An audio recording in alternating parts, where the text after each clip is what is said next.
Let's take a look at a couple other examples involving exponential or logarithmic models. Recall that y is equal to a naught times e to the kt is a function involving continuous growth or decay. If k is positive, then the function is growing, but if k is negative, then it's decaying. Okay, so this example, the radioactive element iodine-131 has a half-life of 8 days and is often used to help diagnose patients with thyroid problems. So we want to know how long will it take for 40% of the substance to remain. Okay, so the first thing that we want to do is to write a formula, or at least find the rate of decay if we know the half-life. Okay, and to do that, again, refer to this formula. K is equal to negative natural log of 2 over t. We'd use the negative version if the function is decaying, which this one is. And negative natural log of 2 divided by 8, and we can find a decimal approximation on our calculator, okay, which is about negative 0.08664. So if we were to write a general function, we could say a of t is equal to a naught times e to the kt, and substitute this value of k. Okay, well, the question asks how long will it take to have 40% of the substance remaining? Okay, so we don't know an initial quantity, but we know a relationship between the initial and the later amounts, and that's this 40% or 0.4.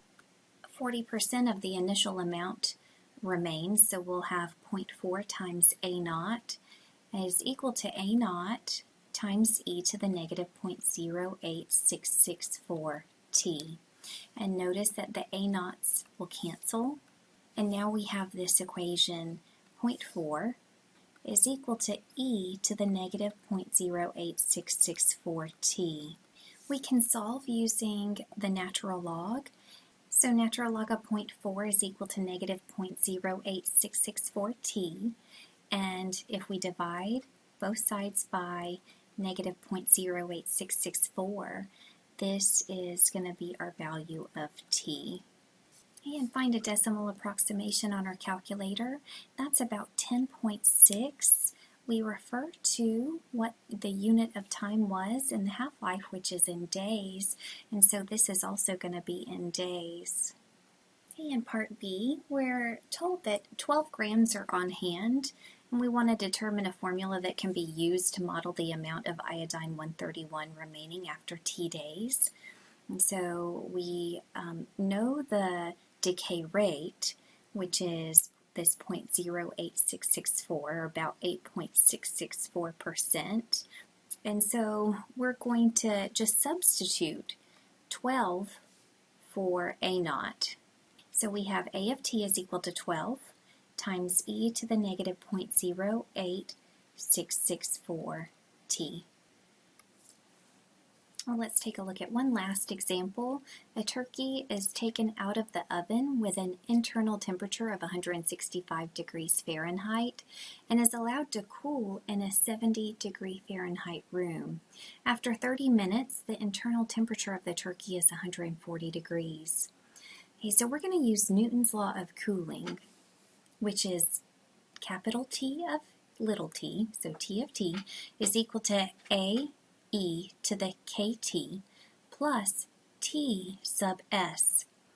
Okay, now T sub s is the temperature of the surroundings.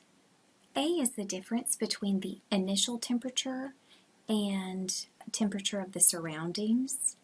K is the decay rate, and little t is time. So let's fill in what we know.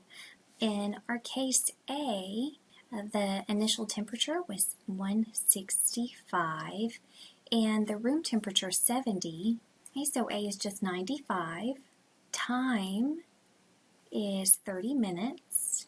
And the internal temperature of the turkey later, at a later time, is 140. So that's a capital T, a T value. So let's substitute these values into this equation and try to solve for K, the decay rate. Okay, so we have 140 equals A, which is 95, e to the K times 30, and then plus T sub S, the temperature of the surroundings, which is the room temperature, 70. Now we have an exponential equation that we just need to solve, and then we will know our formula.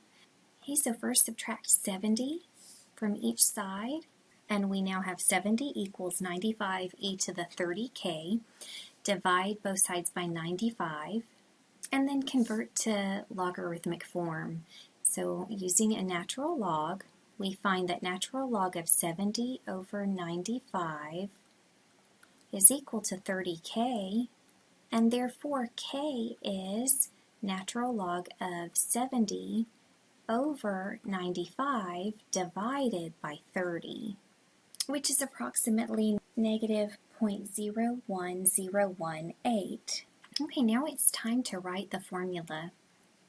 So it's going to be of this form: T of t is equal to 95. We know that it's e to the kt, but we just found k was negative 0.01018 t, and then plus 70. Well, we also want to know how long will it take for the turkey to cool to 110 degrees Fahrenheit. So this time we're going to substitute 110 for t and solve the equation for time. So the equation is 110 is equal to 95 e to the negative 0.01018 t plus 70.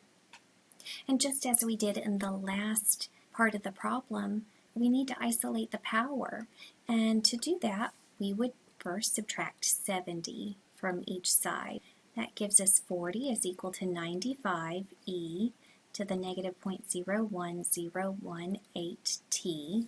Divide both sides by 95, and we have 40 over 95 is equal to e to the negative 0.01018 t. And now to solve, we use the natural logarithm. And so natural log of 40 95ths is equal to that exponent, negative 0.01018 t. And therefore, t is equal to natural log of 40 95ths divided by negative 0.01018. And now we can find the decimal approximation. If we round to the nearest minute, that's about 85 minutes.